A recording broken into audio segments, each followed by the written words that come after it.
Welcome to the Checkered Shorts Podcast, a podcast of three fraternity brothers reconnected by their love of IndyCar. Join us for grid-rival IndyCar fantasy talk, predictions for upcoming races, and reactions to race day results and all things IndyCar. Let's go racing! Hello, welcome back to Checkered Shorts, all the way up to episode 38 and knocking on the door of the season wrap-up. Professor Dinwiddie, give us our history lesson. Number 38 goes back to 1965. The Lotus 38 was the car driven by British driver Jim Clark, who was a Formula One driver, was probably the best driver in the world at the time, arguably by some. Came over, and that was his one and only 500 victory. But it was also the first rear-engine car to win the 500. So It was 38, Jim Clark in 1965. All right. So we are coming back to you a few days delayed for a post-race reaction, but we made the road trip to Milwaukee. And so let's just hit it off with, what do we think about IndyCar at Milwaukee? Nailed it. Go there every day. Yeah. I mean, and I know, Pat, you'll dive into it, but why are we only there for one race? And my thing is, what took IndyCar so long to get back there? Almost 10 years to come back, and it's been an absolute hit for the last 2 years. Just an amazing event. It's a great track, great racing. It sets up well.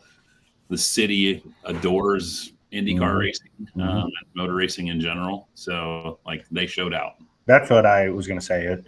It's not very many. I mean, it's the Milwaukee people coming to that race. Yeah. I kept saying it before the race. This is awesome. You guys probably got annoyed at me saying it. I was like, this is awesome. It was very 500-esque. Just how packed that place was. Obviously not near the amount of people, but lines, you had to walk around lines because they're in your way to try to get to somewhere. Restaurants, the top deck bar that we wanted to go to was packed. We tried to venture off in the back to try to go find a corn dog in the back corner.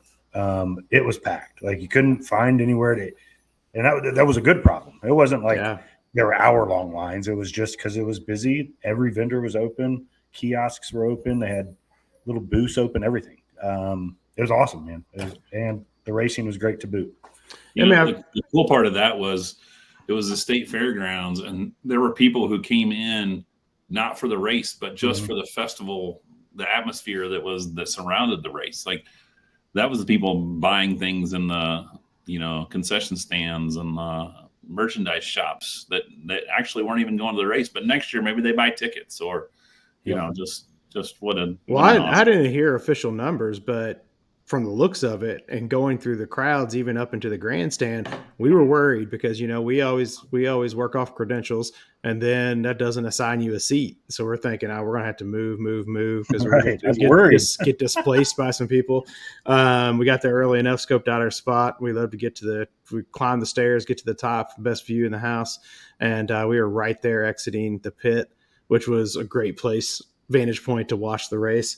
But going back to the event itself, it was so much fun because you pick up a vibe when you're in a crowd like that.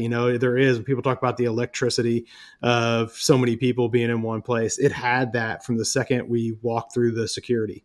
And then they had all kinds of things surrounding the event. We stopped and watched a guy juggling flaming things, eating fire. Also had a great little comedy routine going on with his performance. So street performer, it was a lot of fun. Guinness Book World Record holder for the fire eating. And so it had an atmosphere for sure. Big time atmosphere. Yeah, definitely. And, it looked good on TV. I've watched it a couple of times now, which kudos to Fox and FS1 and 2 for continuing to show it, right? We asked for that early in the season, and they're doing it.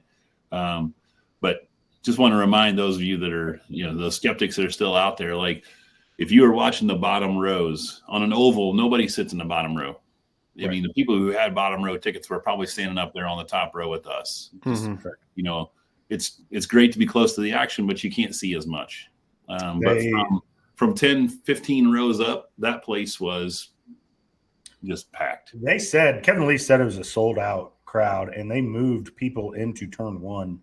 That's where the banners were. Oh yeah, so, the auxiliary area. Yep. Yep. They weren't anticipating it, but people kept coming. So, and be the beast, baby. Let's go. Milwaukee is an excellent host. We lamented that there weren't 2 races, but we did take and plan some things for our Saturday. So big shout out to Liquid Johnny's on their last night before taking their entire staff to Mexico. Yeah, that's crazy. Awesome employers. But they provide, and so do a lot of bars in Milwaukee, shuttle to the events. So, go to Liquid Johnny's and they take you right. I mean, right to the front door, to the doorstep at Brewer Stadium, and also return you back. So the in and out for an event like a baseball game, that's the smoothest I've ever been in and out of a place. Oh, for a packed stadium. I mean, you're at least spending an hour to get there, an hour to get back, right? Yeah. We were maybe 45 minutes total, like round trip from leaving Johnny's to getting back to Johnny's. Like we didn't wait. Yeah. And then riding the bus, camaraderie there, cutting it up with the people going to the ball game and back. So time flew for sure because we were having a blast. Environment was great. Let's move on to the race itself. So what were your initial reactions while you're watching the race? I would say, if you don't care that I start, there's always a period of time in some of these races where people just get in line and like they're putting away laps. And there was a period of time during the race, a good stretch in the middle where that was happening. And so you're thinking, man, something's got to happen here. Something's got to give. Something's got to give. And it did, and it made for one hell of a dramatic ending. So I'll let you guys expand on some of that.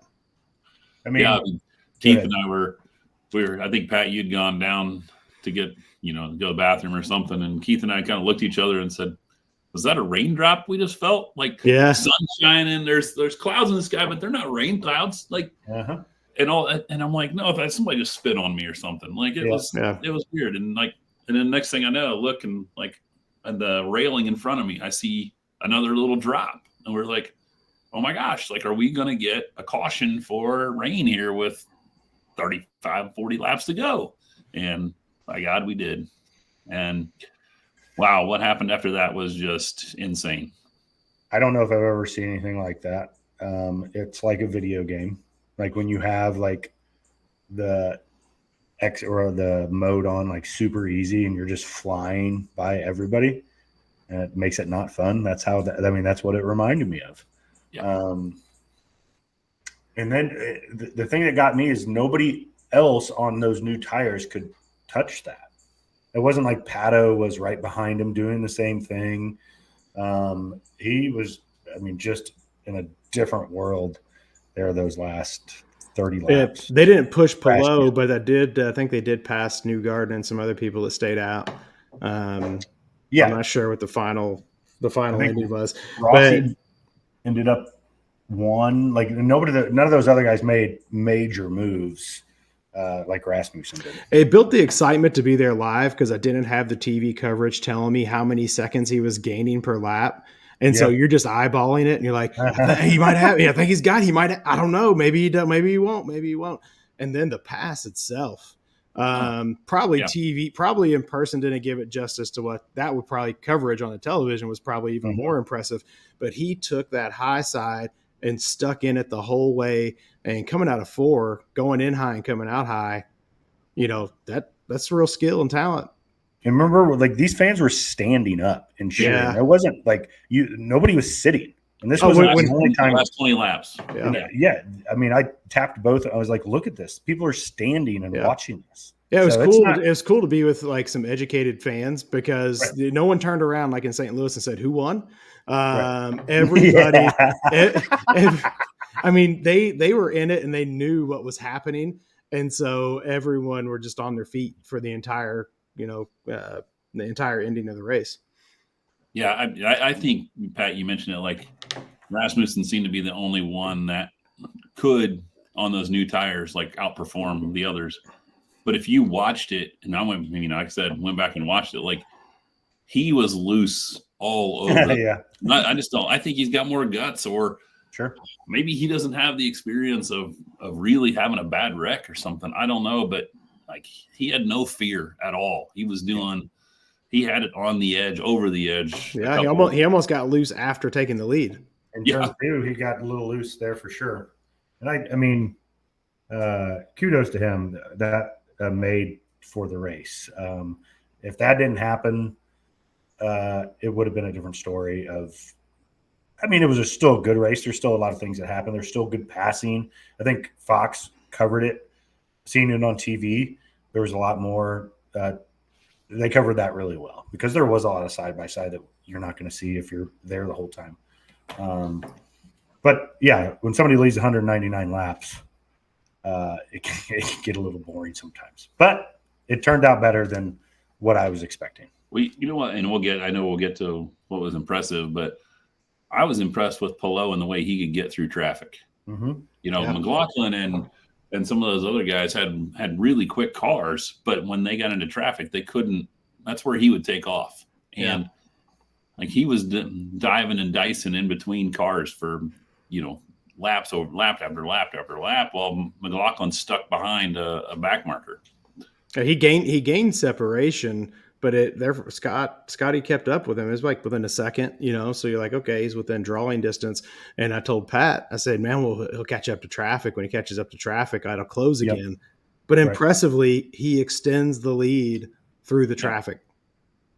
For sure. And I still think last year was a tick better, but it's a testament to these teams and these drivers. I mean, they're trying to improve every darn day. Oh, and the guys that saved it from just completely incredible ruining their day. Hall and Newgarden had it sideways and came out of it. So that's just a testament to these guys. The sport is competitive. They set up all year to come back here. Newgarden got sideways and only lost 4 positions. Yeah, he got, who was it? Erickson bumped him. I'm sure he had some good words for Erickson there towards the end. Not that Newgarden had the car, but great racing through and through. So especially if you see it on Fox. That's enough for impressive performances. I think. Who disappointed? I mean, I know who my 2 guys are, and it's not because they didn't finish well, but Connor Daly and Malukas looked like they had terrific cars, and things transpired throughout the race that didn't allow them to finish as strong as you really thought they would. And we had always a little side bet on our grid rivals. So, some of those guys might be on your team and you're thinking, what? You go through quals and you're like, yes, yeah, man, I got my lineup set. And then a guy just goes out and doesn't necessarily lay an egg, but doesn't perform to the standard you think. I think that shows the difference between the Penske, Ganassi, McLaren versus Foyt and Juncos, right? Like that's the big difference. If you really look at Daly, it was like every time they came into the pits, he lost 2 or 3 positions. And then if he got a restart, he'd make up, a few of those. But on track, he was solid. But off the track, Malukas was a rocket ship. Like he might have been the one guy that could have competed with Palou, throughout the entire race. But they had the air gun fail. And you just don't see that from those top 3 or 4 teams. Yeah, I think listening to Connor's podcast, one, he got a shitty pit position because he qualified shitty in Portland. So that he claims that those first 2 spots, his and Abel's, are literally the toughest in the series on any other track to get into. So he's claiming a second to a second and a half each pit stop just by the way he has to get in. So whatever, that's on you. Got to qualify better, right? Number 2, on his listen to this. On his qualifying, he said that he accidentally shifted down on his qualifying session instead of hitting the hybrid button. Are you kidding me? No, he's like, no, it didn't like cost me 5 seconds. It might have cost me like a half a second, but so it's just stuff like that. Scott McLaughlin's not making that mistake. Right. Alex Palou is definitely not making that mistake. Mm-hmm. And that's been Connor's struggle. Love the kid, love the guy. He's definitely improved, but just stuff like that in the pits and slow pit stops, just it all adds up. And that's why, Ganassi, Andretti, those teams are just better. I think that segues us directly into the Kelly Landscaping Ship Pit of the Week. So what do you got for us, Pat? Well, we had Dinwiddie mentioned Malukas. That was really, it was just the air gun literally did not work. So can you put that on the crew? Maybe, maybe not. Lundgaard did have a slow right tire change. Just missed it, I think. Even Palou, I think, had a little hiccup with the air jack in his. Who else had it? Daly, obviously, just being slow. Yeah. I looked at that front right tire changer, and he just is like, I know you have a certain amount of time because you still have fuel to get in. So, like, you can only really do it so fast, and you're kind of just sitting there. But, that guy was just a lot slower. I think I would just try to make sure I get it in. He was like, but it's got to go to Davey. That's just – it's just how this award works because that's what I said. So Kelly Landscaping, Stamp It, Ship Pit of the Week, Davey Malukas. It cost him a lot. He came back pretty well and battled, which was fun to watch. But, that sucks. Hopefully, it sounds like he might be on Penske next season. I can avoid a few of those things. Yeah, so, new segment we introduced last week. We got beef, and so everything was terrific at Milwaukee. But we found something. We found something to beef about. Yeah, we found something. We have beef. We beefing with them. So, what do you guys mention? So I'll let you go there, Keith, because you're the one that made the purchase. Okay, so we're walking. $14. We're walking around, and we see everyone carrying these boxes. The world famous Wisconsin State Fair cream puff. I'm sorry, man. Garbage dessert. No good. Unless there's no way of eating them. Yeah. No. It fell out everywhere, crossing traffic. And this is kind of my own fault, but I end up some of it in my beard. And then, later on, we're sitting at the bar enjoying a drink, and I'm like, yeah, it smells like some stale milk out here. What is that? People, it's not just, it's like you're carrying a case of beer. That's what these people are carrying. Yeah. They bought them in 3-packs. You get them in 12-packs, I think. Like, every other person had them. But they weren't eating them, really. I think a lot of them were taking them home. I overheard one person saying, well, I better get 3 more because Aunt Margie's going to be mad if I don't show up with some cream puffs. I was like, man, they're buying it for the extended family. I had no idea what they were. A little messy. They're fine, but yeah, definitely not worth everybody buying them. I like a good cream puff, but those were just a little. We got beef with their cream. It wasn't even a stuffed cream puff. It was like a crappy croissant cut in half with this big pile of cream, which was tasty, but you take a bite. Imagine way too much mayo on your sandwich, right? And it squeezes all together, and boom, it's everywhere. It's popping off the pavement. Splat. I went to go look. I remember I asked the lady, I was like, can I see one? I want to see what this looks like. She's like, no, we can't do that. I was like, well, then screw you. I'm not going to buy one. We got beef. The cream puffs are not how hyped up to be. Sorry, Wisconsin. Hey, there's a lot of good things in Wisconsin. The cream puff isn't the one that's going to bring me back. No. And I swear they didn't have them last year. I don't remember it. Yeah. It must have been, hearing about the sold out crowd. Certainly people up there knew attendance was going to be good. And they were making money. No doubt about that. We are doing just one episode since we're running late, so we're going to kind of transition over. That puts us in our power ranking segment. So, Brian, we sent in our power rankings. Tell us how the cards fell. So, producer Keith, would you like them 10-1 or 1-10 tonight? Let's go ahead and go with 1. I mean, it just gets rid of the obvious. Number 1, yep. Top of all of our list, Alex Palou, number one power ranked driver. I know we've got some news about him, or some rumors flying this week.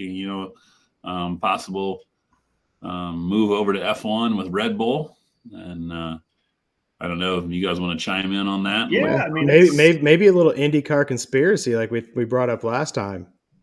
It's interesting. Yeah, I like this. I definitely could see why it would happen. First of all, that Red Bull second seat is it's like a revolving door. Like nobody's stuck in it. So, but I think it would be a good move for him. I mean, I think Chip, rightfully so, said no, nothing's going to happen. He's happy here, and Alex said the same thing. But I mean, somebody asked me about my job, I'd be like, no, I'm really good right now, guys. Same thing. So, if nothing else, it's exciting to talk about. Yeah. Any chance that, this thought had dawned on me as I was listening today to Kevin Lee's podcast. Any chance that Chip, he races all over the world. The one kind of series that he's not in is Formula One, and he's gotten the money, especially with what Palou has done in the last 5 years, and Dixon. Any chance he's buying into that Red Bull team? They've struggled. They need a little boost. You got Andretti jumping in there. We know that there's a little back and forth between Andretti and Ganassi. Andretti's connected now in F1. Like any chance Chip said, you know what? There's an opportunity here to throw a guy in there, put my name in F1, make sure Andretti doesn't. That'd be cool. I mean, that's a really conspiracy number 1. I like that. Conspiracy number 2. Come on, Pat. Tell us about conspiracy number 2. I like this one. So obviously Palou is still in litigation lawsuits with Arrow. And nothing's been settled. I don't know if I think it might be 30. I said 40 earlier. I think it might be like a $30 million breach of contract.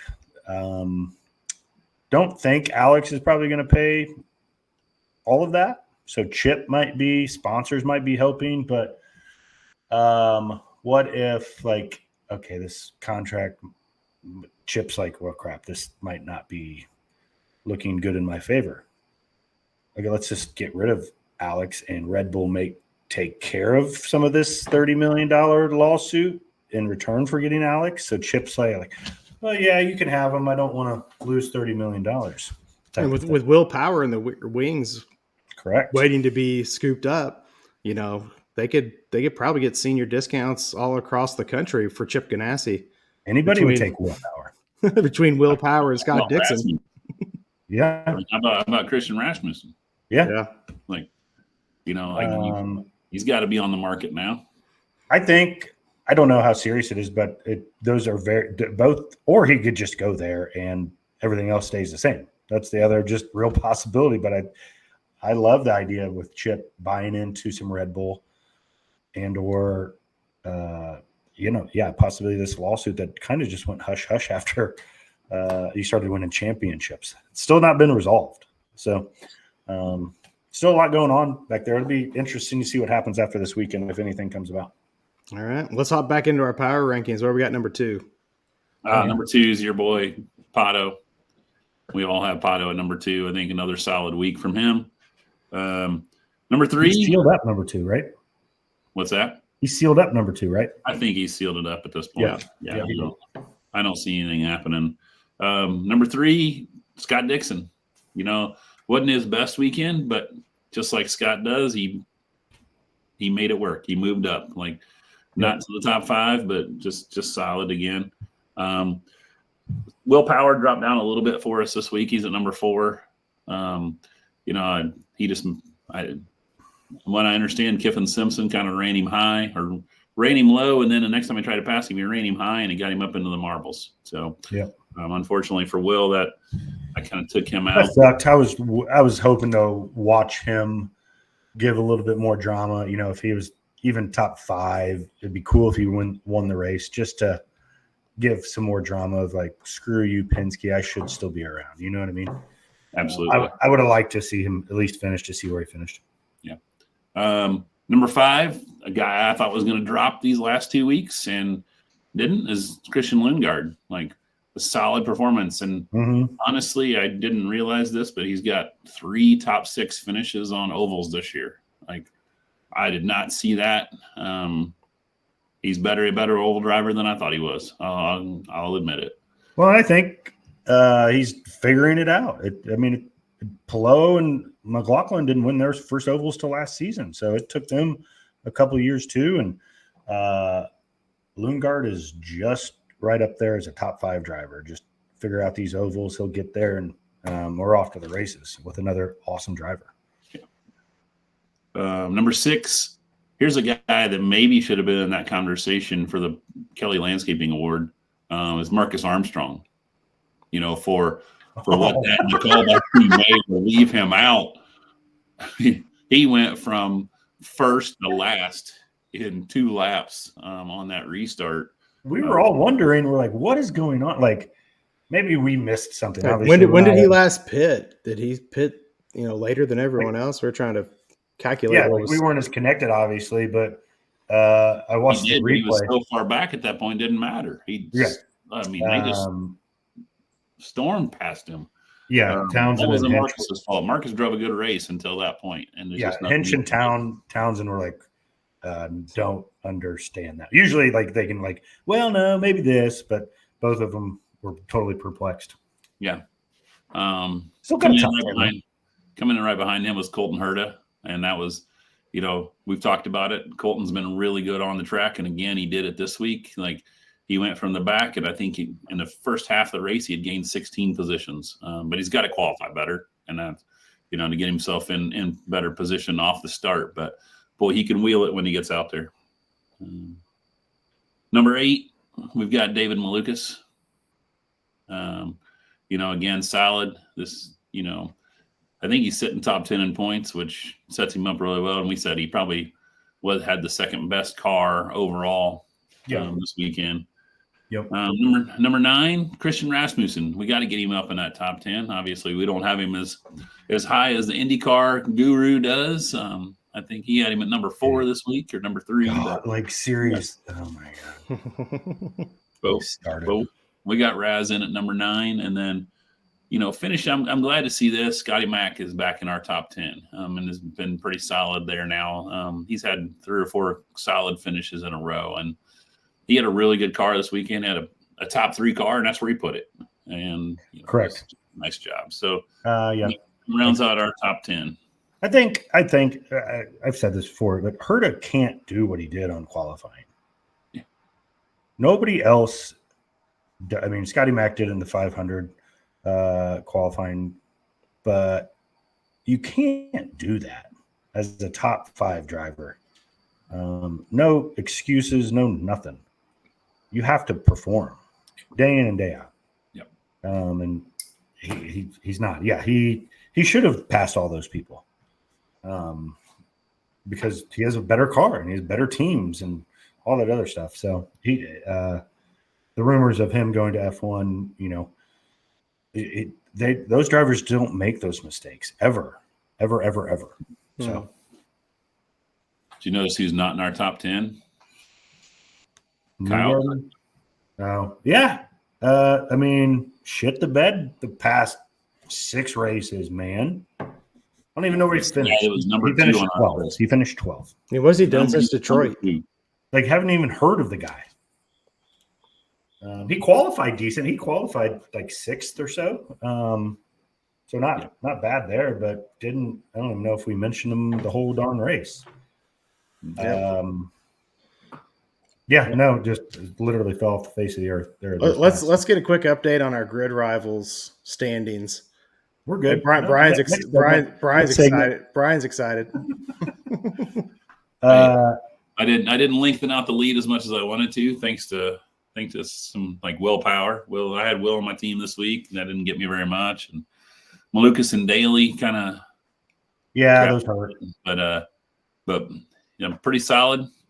Stretched out my lead a little bit. I think I've got a little over 100-point advantage going into Nashville next week. So, coming in hot.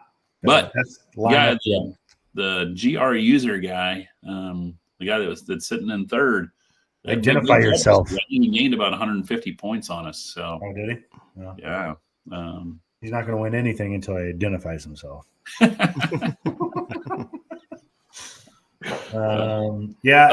It's there, but overall, we all were pretty solid this week. I think we had fairly similar, a lot of Penske drivers, Malukas, Daly. I don't know that anybody had Rasmussen in on their team. Sure didn't. This short oval performance this year, that was kind of an oversight on all of our parts. So yeah, it was a super good performance again, and yeah. So we're going to do just a teaser for Nashville. We're not going to go as in depth as we've done for other pre-races, but another short oval, wrap up the season. New Garden coming home. What are what anticipations for the race? I mean, it was a good race last year. It sucked that Will Power lost his seatbelt when he did. I mean, that was still Pelot's to lose at that point, but it was still good racing. It's a lot like Iowa. It's more banked. It's faster than Milwaukee, but it's good short track racing. A lot of side by side. You'll see them winging it up there. Connor Daly, Rasmussen. I think these guys are I'm not sure why people aren't following them. Yeah, 20 laps on your tires. You probably don't. You got to, be a little bit more careful. But after they sweep that thing, those guys go straight to the top.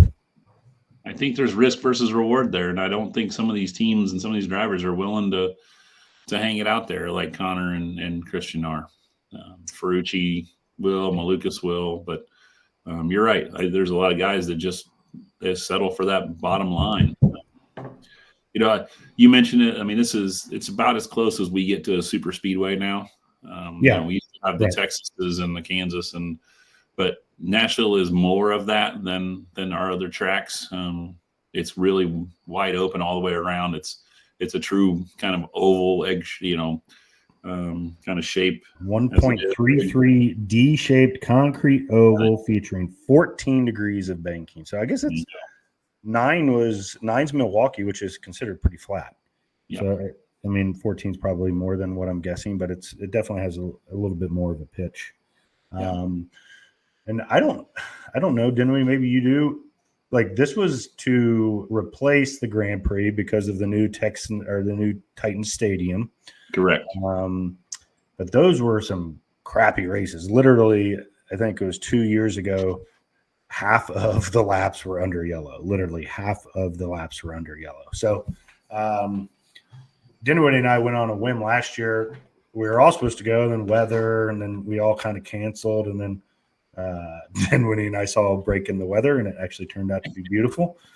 I'm not going this go around. Dinwiddie, are you still going? I'm going. I was able to get a hotel room. I'm gonna take my 14-year-old. Hell yeah. Daughter's gonna go with me. We're gonna drive down on Sunday morning and then come back on Labor Day. Monday we'll get up early on Monday. But yeah, $52 hotel, nice hotel, like within an hour of the track. So hey, can't turn that down. And so we're gonna find a good seat, and it'll be good racing. It's worth going to for sure. It's packed, or it's busy but not packed. Easy in, easy out. Close to Nashville. Hit it up if you want. It's 45 minutes away from downtown. So, I'll be in the comfort of my home, I think. If you're going, bring your hiking boots, because if you want to go to the top, it's a long way to the top of Nashville. Your oxygen tank, everything, man. Oh my God, it's high up there. It's double like what Milwaukee is. It's bad. So no, It's just kind of a cool track that sits in the middle of nowhere, truly. And a lot of dudes are going to be hanging it out.